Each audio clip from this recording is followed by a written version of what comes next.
العالمين والصلاة والسلام على سيد الأنبياء والمرسلين نبينا محمد وعلى آله وصحبه أجمعين ومن اتبعهم بإحسان إلى يوم الدين. قال المؤلف رحمه الله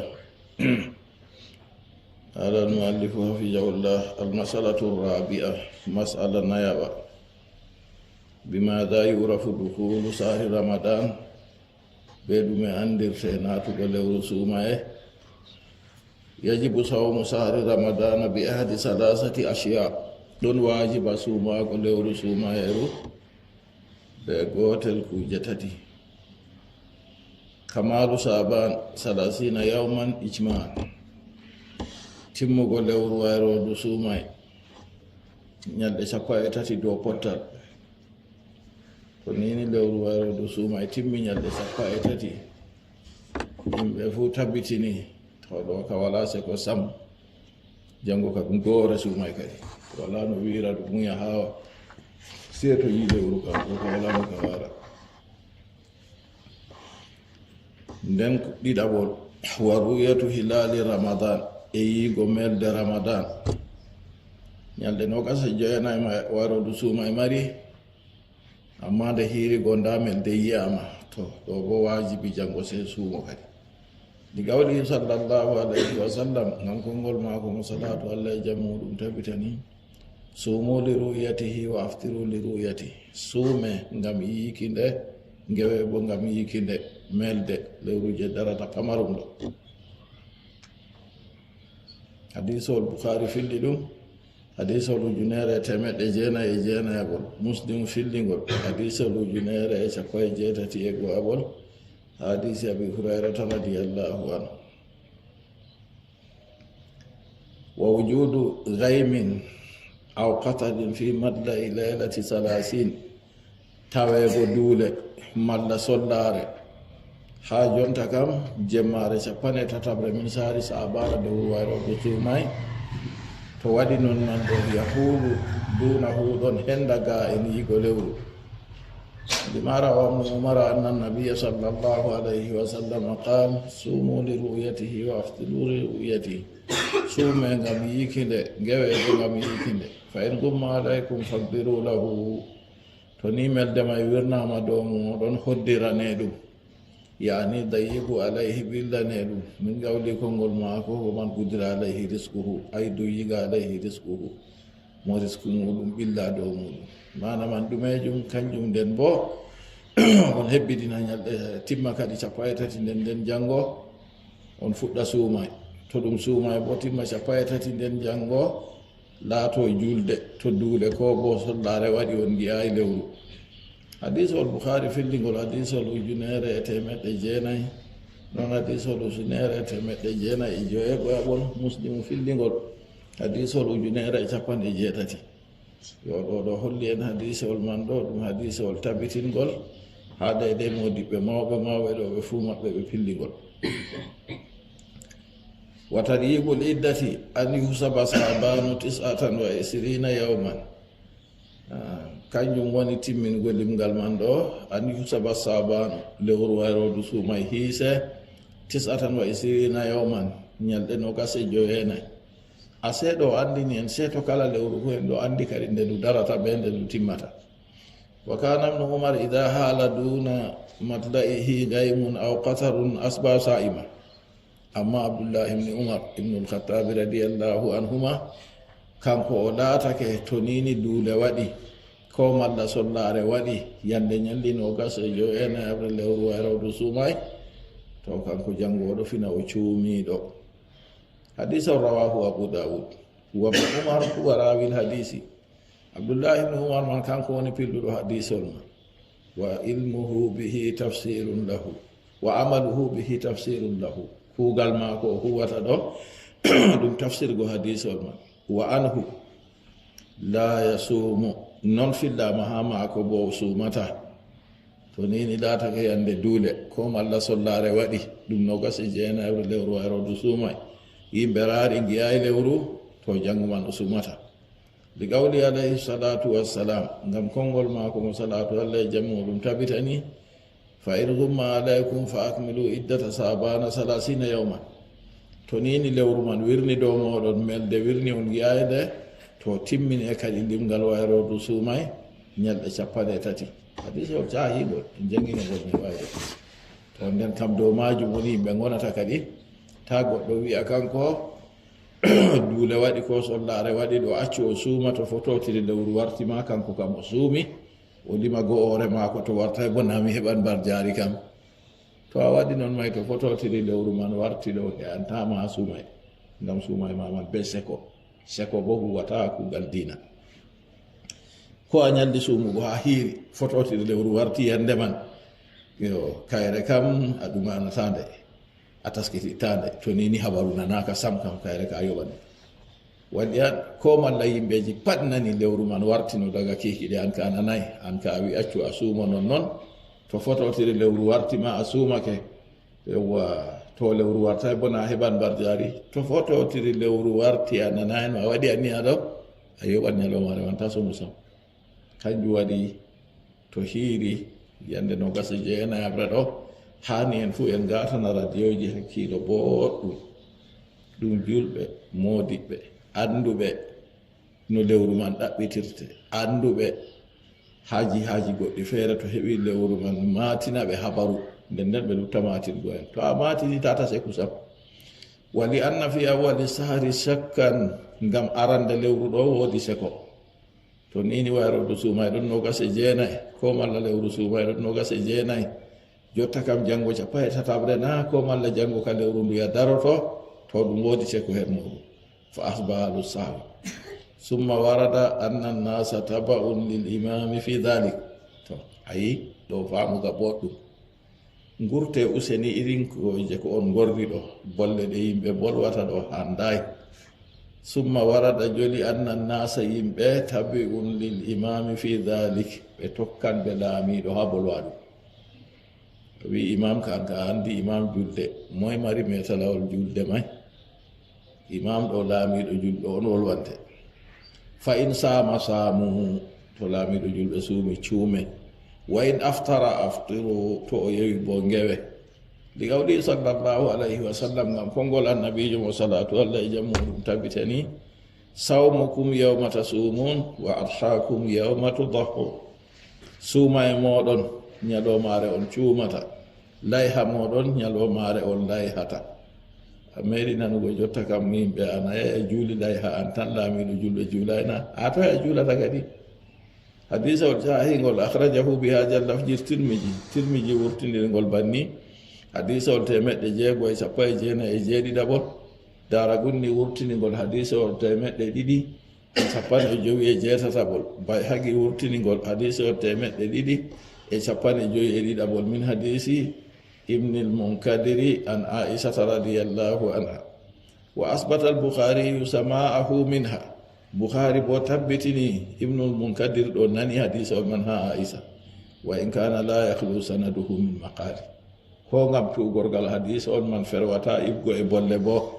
فقد أخرجه أبو داود كاين فورتني غل حديث وجن ديدي تمت تاتي نوغاس انايابول دارا غني ورتني غل حديث تمت ديدي e 33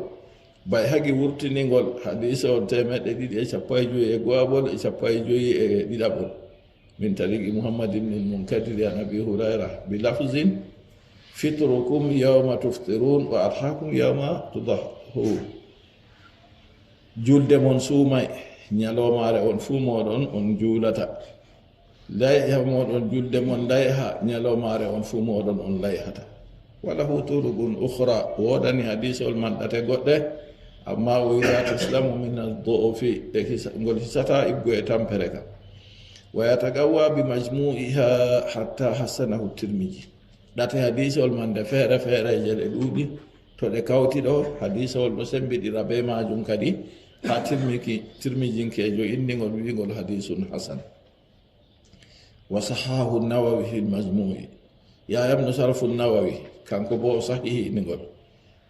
انظر بحثه لا رويت ما كنت عيد في إرواء الغليل حدث رويت إلى إرواء الغليل كوادي والوات بني لو فنغم هتبت فكر دا حديث والولي هادو مايو حديث والغوبون والدام قول modi ɓe kutiniri be maago e kanjum on dina ɓi adamajo julɗo tabitirta be majum. Amma wi he'ata ha dina mi tammi he'ata ha dina accu mi waɗani to fototiri nonnon ma nden ka nonnon he'ata ha dina ko a waɗi to fototiri man ɗo ɗum huwata yo kanjum nden ka ko woni a dina islama kam ɗum tokkago bo na sey to a andi hunde man, to a anda hunde kan nden kan a tokkirta ɗum to kanjum kadi ɗaɓɓititgo andal ha dina nden hutinira ɗo ɗum lismake. waɗi anna fi awwali sahari sakkan fa asbaha ala sahwi to kanjum en ɗenki kadi yo yetti kadi hol annabijo sawmukum yawma tasumuna wa adhakum yawma tadhakun in ra'a al-hilala wahdahu sama. Goɗɗo yiri melde feere maako a yii a tabbitini fakat ɗo ka ɗum lewru on sey suumoɗa to a andi riwaya filla e ma yaago yecca ma yimɓe jaɓata darde ma suumu an kam ko waɗi goɗɗo suumoto ɗo to yii lewru man feere maako o suuma ɗo ko waɗi li qawlihi sallallahu alayhi wa sallam suumu li ru'yatihi wa aftiru li ru'yati suume ngam yiikindu ngewe ngam yiikindu. fa in kana adlan to goɗɗo man o laati o adilijo feere maako bo yi lewru saman nasu bi gawli to yahi o yecci yimɓe ni yimɓe suumoro be konngol maako man feere maako. amma malikinko en kana wi se to adili en waɗi ɗiɗo e ko waɗi kadi jango deftere wi feere maako to adilijo to o yecci yimɓe suumoto ɗo ko waɗi o wi li gawlihi sallallahu alayhi o suumoto bi gawlihi be konngol no noonna li gawlihi sallallahu alayhi wa sallam ngam konngol nulaaɗo Allah suumu li ru'yatihi wa afdiru li ru'yatihi non noon fa in kana adlan saman nasu bi gawlihi to laati o adilijo yimɓe suumoran be konngol maako o wi o yi lewru ɗo lima gala ibn umar radiyallahu anhuma ngam ko abdullahi ibn umar wi Allah waddomo be ba maako tara annasu alhilala fa akhbartu rasulallahi sallallahu alayhi wa sallam anni ra'aytu fasama wa amara an-nasa bisiyam. Abdullahi ibn umar ibn al-khattab radiyallahu anhu o wi yimɓe ndaari lewru nde ɓe ndaari lewru goo kanko abdullahi ibn umar o ɗon nder maɓɓe o wi se mi yecci nulaaɗo Allah min fu mi yiiri meldewa mi yi lewru ma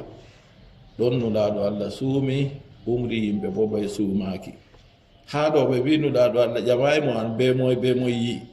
nde o wi o yiiɗo ni o yecci nulaaɗo Allah ni nulaaɗo Allah suumi umri yimɓe suumo feere maako bo hadisun sahihun rawahu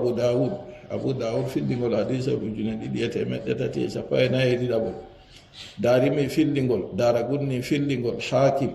bay hagi ɓeɗo modiɓe ɓe fufu maɓɓe ɓe pilli hadisewol man yo nder kam non to goɗɗo laatake adilijo o yi lewru feere maako nden nder konngol maako bo jaɓete o yahi o yecci yimɓe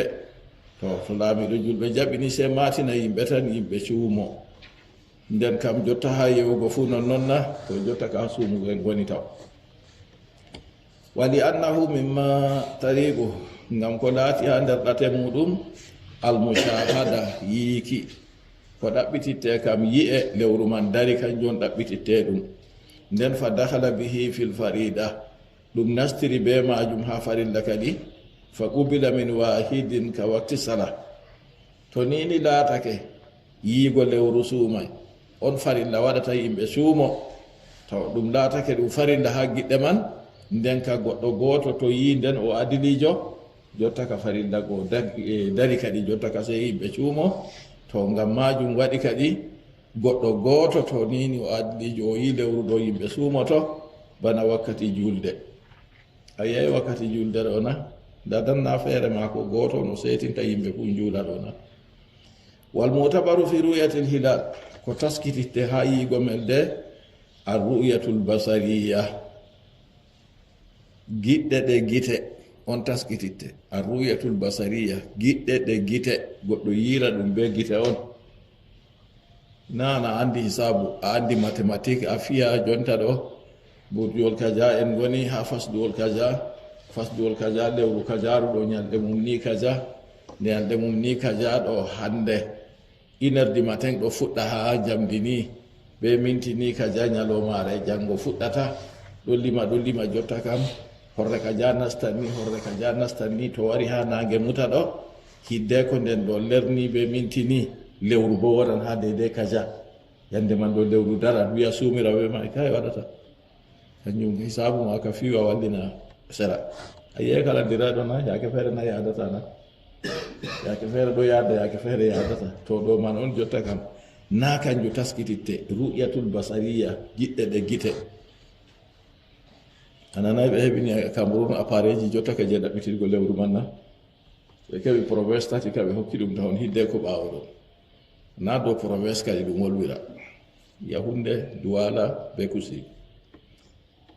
fa innana ummatun ummiya la naktubu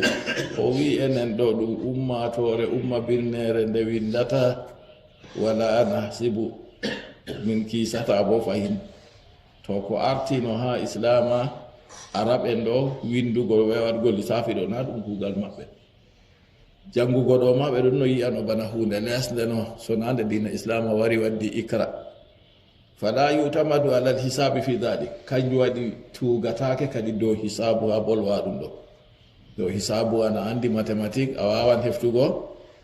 en mbaɗan ɗum kanjuman kam nden en ɗaɓɓita darɗe bo fayinta to yaadi be man bana hikka ɗo nde yaadi ɗum wa amma al irsadu allati yaqumu biha ahlul falaki amma handitirki wato taskitirki ki yimɓe falaku darirta be man anduɓe jotta kam andal kode anduɓe jotta ka andal kode man ɗo daga nange lewru be kode fu no yahrata fa innaha ida kanat ala ruyatin lil hilali bi asija to nini ɗum latake dow yiigo lewru be appareil ngol nga feere mo kabbira nda appareil ɗon kañum on to ɓe raari ɗo mawninan lewru man ɗo ka fala basa fi dalika gay gacce wala her man qiyasan ngam hiisaki ala ru'yatil ayni dow giɗɗe gite to ɓe waɗi appareil man na mawninan lewru man ha ɓe keɓa ɓe giya on na ɓe ngindu na yo jotta ka je ɓe fi hisabu tan ɓe ngaɗi ɗo kam ayiɓe wala wa in kanat bil hisabi hisabul falaki amma to latake be hiisaki hiisol ngol falaku mathématique ana andi fa inna hadha laysa waridan wala jaisa ɗo kam kanjum kam ɗum waray ha dina islama ɗum dagayi bo deyde a fiyata non a waɗa kanjuman nden tabbitina ɗaɓɓitita yiigo lewru be gite kay kanjum ka ɗum waray ha dina islama ɗum dagayi bo hutinirgo non li qawlihi sallallahu alayhi wa sallam inna ummatun ummiya la naktubu wala nas ngam konngol annabijo mo salatu allah jammu ɗum tabitani o wi minin ɗo min ummatore umma binnere min bindata min hiisata ummiya ɗo mo lencitama her daada ko ummidi ɓe daada ɗo nayi kayim anda hala windugo anda hala waɗugo lissafi to hadisol boukhari filligol hadisol 1914 muslim filligol hadisol 15 min hadis ibni umar radiallahu anhuma tabiti ɓe ɗo kadi nden kam tugorgal wala kadi ha dow haala hisabu kam ha daydey yiigo lewru wali anna rasula alayhi salatu wassalamu amila huwa wa ashabuhu birru'ya non annabijo mo salatu allah e jammuɗum tabitani kanko sahabo en maako fuu kamɓe ka ɓe kuuri dow yiigo on sey to lewru yiyama on ɓe suumoto sey to lewru yiyama on bo ɓe juulata jango المسألة الخامسة أحكام المريض في شهر رمضان للمريض أن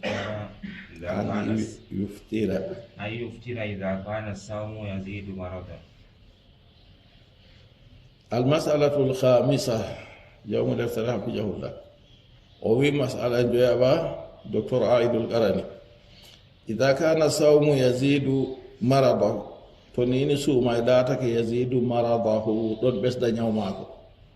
to o suumi man kanko be hoore maako ni oɗo mata ɓesdana mo ñawgo o tampa o fotayi huugo ko ɗume fa in tahammala to ni o eftitini wasama o suumi bana ni man huriyan ahu dalika ɗo ka warti gañaɗum o huwi kuugal gañagal amma o asjahu suumay maako man ni animo bo wa qad ajmaa ahlul ilmi ala ibahati lfitri lilmaridi fi ljumla haqiqa yimɓe andal potti dow dagago yewki goɗɗo ñawɗo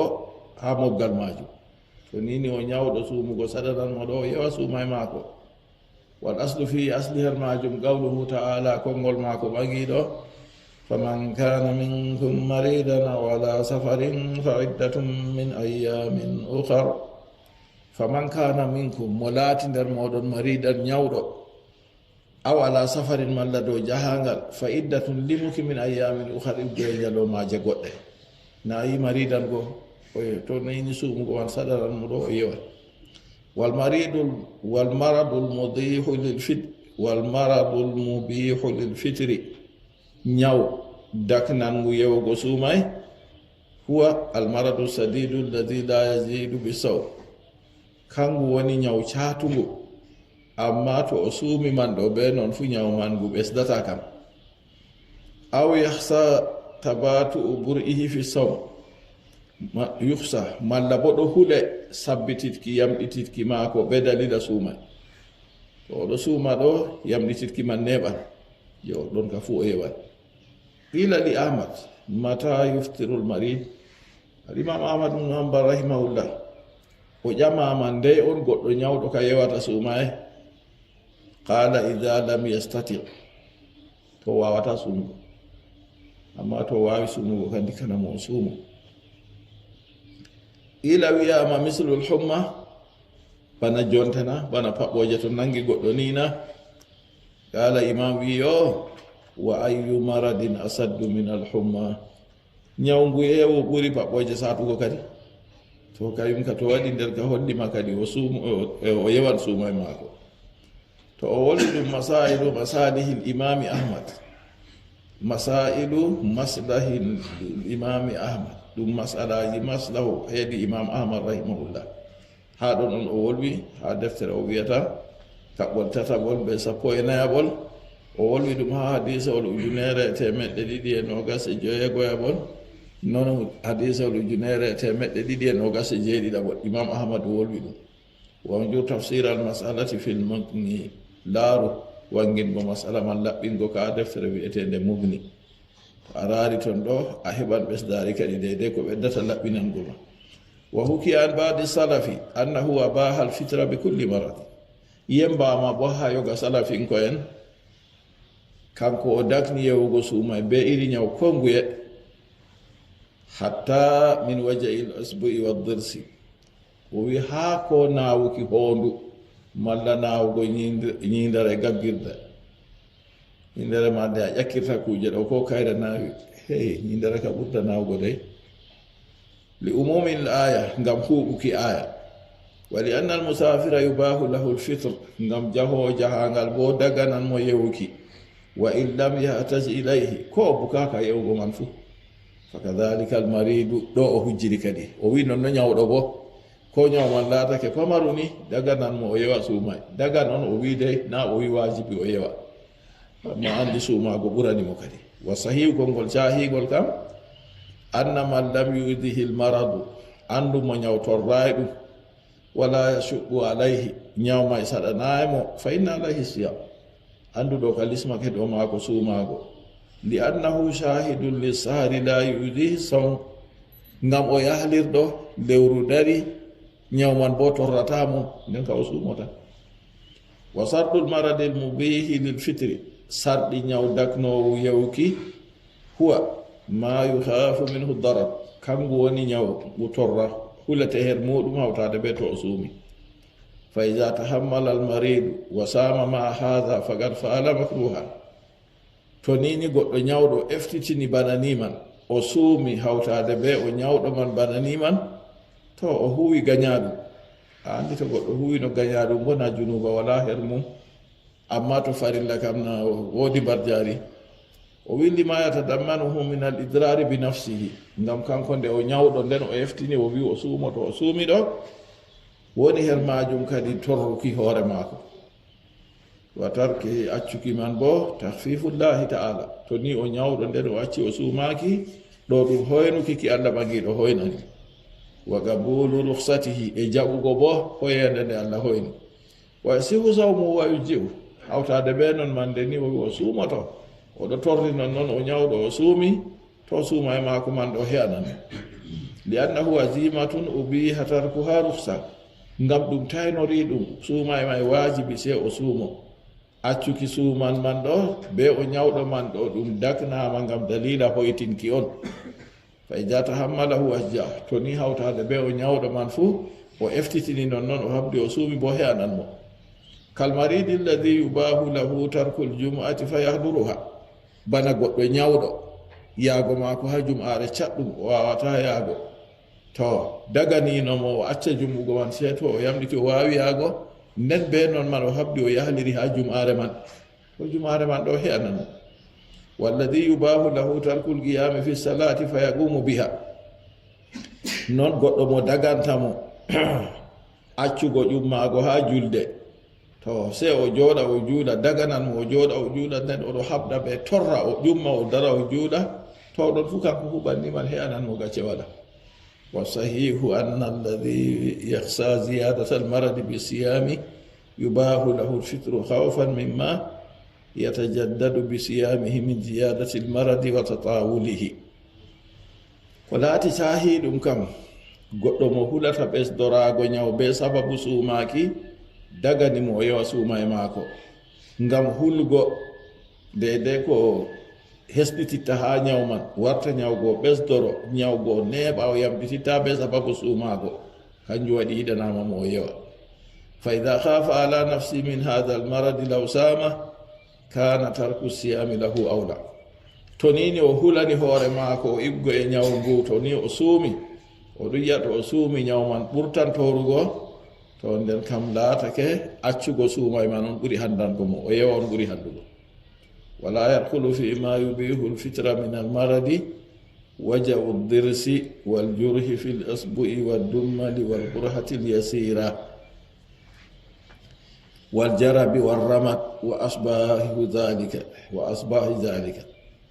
to wala yadkhulu fi ma yubihu lfitra min almaradi waja'u to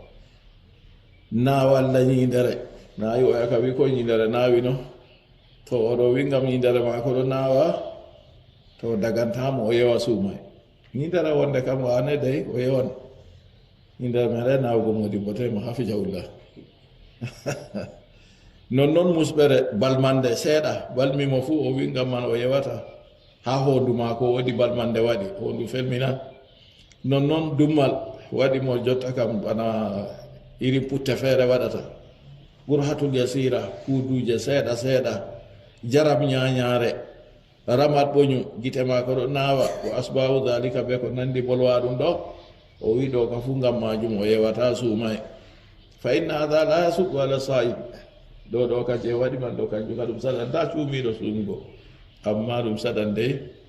wa fil hadisi ani nabi sallallahu alayhi wa sallam annahu qala laysa min albirri sawmu fi safar laataaki nder dewal suuma e har jahaga to nde o wi noon ɗo kadi goɗɗo faaman woodi ko faamata kadi wa kharaja annabiyu sallallahu alayhi wa sallam yawma alfathi annabijo mo salatu allah e jam muɗum tabitani o wurtino yande omtuki makka fa afdara se o yewi suumay fa balagahu yewti mo annanasan saamu yimɓe woɓɓe ka cuumi kayum sali yewgo فقال النبي جوينوي فقال أولئك العصاة أولئك العصاة بياتون ما يدو بالله بياتون ما يدو بالله وقالوا إنه هو الدوال كان دليلها وروا الله ويبر جاري ونتو يدي الله تنبر جاري ونتا نسأل الله السلامة والعافية حديث الإمام مسلم في اللينك والحديث الأجنير يتأمر يسابو إنابر من حديث جابر بن عبد الله رضي الله عنهما yo ɗon man ɗo ɓe ɗo ha jihadi a andinage bo ɗon ton nden annabijo ɓe hoore mum yewi kamɓe bo ɓe sali yewugo habaru hewtimo no waɗata kadi o wiyata noon ulaika al usa ulaika al usa ɓeya toon ma yedduɓe allah ɓeya toon ma yedduɓe allah ɓen ɓe sali yewugo suumayeɗo fa in kana al maradu yurja bur'uhu akhara siyama li iddatin min ayamin ukhar jamol goɗɗo feere keyago to nini ñawman laatake ɗo tamme ngu yamɗi tan nden o yewi suumay maako to o sabbitina suumay may kadi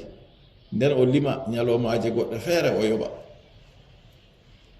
wa in kana almaradu mustamirran la yurja bur'u to nini ñawman laatake doogingu yamɗitirki maagu tammaka sam bi qawli tabibin muslimin hadiqin be konngol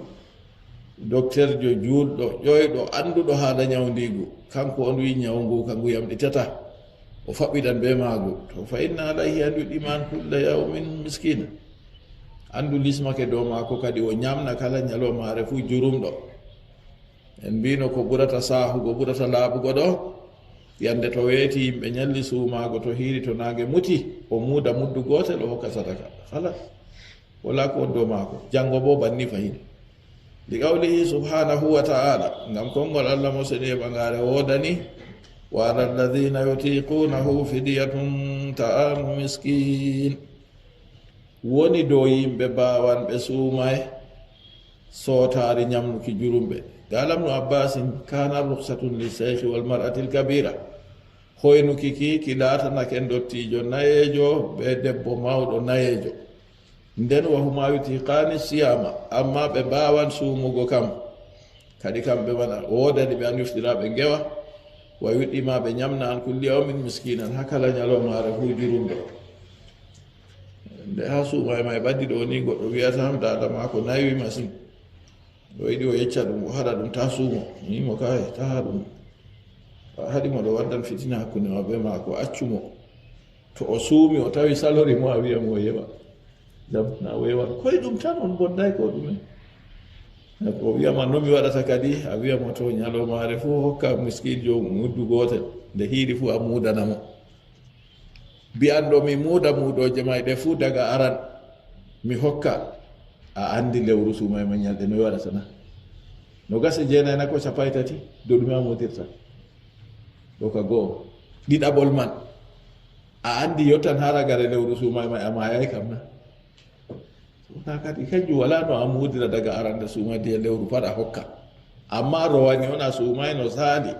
a ñawɗo ha hikka bo a wawata toya kan a hawta a jama ñalɗe no yimɓe suumi no rowani no gasa jeenayna ko capay tati noyi ñande noyi suumi no to banni a muuda muddu no gasa jeenayi a hokka na sa'udey muddu on tawa amma a wiya lewru je dari hikka on jotta a muudana a hokka ha capay tati watta malla bo a wiya an ka a muya jotta ka ha to lewru man timmi to yimɓe juuli no gasa jeenayi abre ko to capay tatabre a muuda a hokka kadi bo ɗon bo to a wiya muya a waɗa non a muuday ɗo e to a yehi a maayi nden yimɓe yeebi muudanayma ɗo gonoy ko ɓuri hoygo ni ande yimɓe ñalli suumugo fuu a muudata muddu gootel a hokka koye ɗum mere wala caɗɗum to kanjum o wi wari ha deydey aya galam no abbasin radiallahu anhuma kana ruksatun liseyhi wal mar'atil kabira ɗum laati ɗum hoynana ɗum dottijo nayejo e debbo nayejo nden wo huma yutigani siyama ɓe mbawan suumugo bo amma be caɗɗum wodani ɓe an yuftiraɓe ngewa wa yuɗima an kulli yawmin miskinan ɓe ñamna ha kala ñalomare fu jurumɗo gooto ɗum sariya dina islama no sar'iɗo dow man a tokkata ta mbiya an ka a jaynitiɗo jotta kam nde weeti fu a muuda sa'u alon a hokka goɗɗo fu a waɗi salitinare a tokkay sariya ma ko sar'i muddu gootel a hokkata sa'u al ɗo je balɗe nayi on wa kadhalika alhumla non gamɗo والمرض والمرض مسناندو اذا خافتا على ولديهما توني be kuli do be mabbe aftarata be ngewa wa amata be nyamna de boredujo to o suumi man do o nana reedu mako do nawam malla ha o nana ma bingel man do wanca bingel do dimba nder reedu man malla hoore nawam ha o torro to yewi suumay bo tawa dum fewti wala ko dumejo yo o yewa suumay mako non debbo musininowo ɓinguel maako to o suumi ɗo ɓinguel go heɓata ko musina to musini man ɗo ma ha o nana ɓerde maako ɗo ɓelita ɓinguel go ɗo woya non noon heɓata ko sam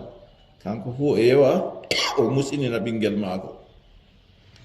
nden jotta kam yaake to ɓe ngari yoɓugo kadi kala ñalomare fu o muuɗa muddu o hokka sadaka amma modiɓɓe woɓɓe feere kam wi to o koyraɗo to woodi ko o muuɗama to wala ko o muuɗa bo wala ko on ɗo maako o heɓa suuma e maako tan ɓaawo maajum kadi ɗo ɗo ɗum masalaji diina men on anndugoɗe tilimɗum an baba saare on a annda ɗi nden a lutayago andina dada saare go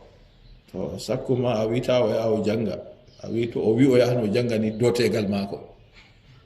kadi a jangayi kanko o jangayi dina bo so na be andal huwatake dina no waroto so na be andal majjuɗo kam fondu ɗum e jombal ñolgal a yiɗi yadde jangoan be maako futa on hisana yawma yafirru lmaru min akhihi wa ummihi wa abihi wa sahibatihi wa bani ñalomare ɗargal nde goɗɗo doggoto nder ɗum baba mum dada mum debbo muɗum ɓiɓɓe muɗum ko waɗi o doggata ɗo haqqe maako haqqe maɓɓe ɗon dow maako o hebbinano ɗum ha duniyaru to ndamo ndaɓe ɗo ni ɓe accatamo fakkat ɓe kabdan nangugo mo jonta kam ha ɓe jata fuse ɓe jaada kanjum waɗi o doggata na ndikka to a andini mo daga hande a nana ko modibbo wikeyana goɗɗo hoosa bascour dilla bana kilométre 10 o yaha o janga deftere nde o wallina o janga nde o wallina o janga nde o wallina o hawta defte maako to warti wara o we'ita kanko bo oɗo jangina yimɓe na ndikka to a waɗi noon an bonde an ɓeɗe aɗa waynena saare ka ya jangu defte man to a hoti a jangina ɓe professeur na janga acca wallina kañum tan délégué na janga ka acca hota kañum jangintaɓe tan janginɓe ko a jangi man nde nini a wi ɓe yataɓe janga kam yaago janga ɗo ɓe jangidi ɗo ɓe yimɓe ɗuɗɓe bana maɓɓe ɗo bo ɓurataɓe nafugo nasalullah salamata wal afiya wa sallallahu wa sallim wa barik ala nabiyyika rasulika muhammad wa ala alihi wa sahbihi ajmain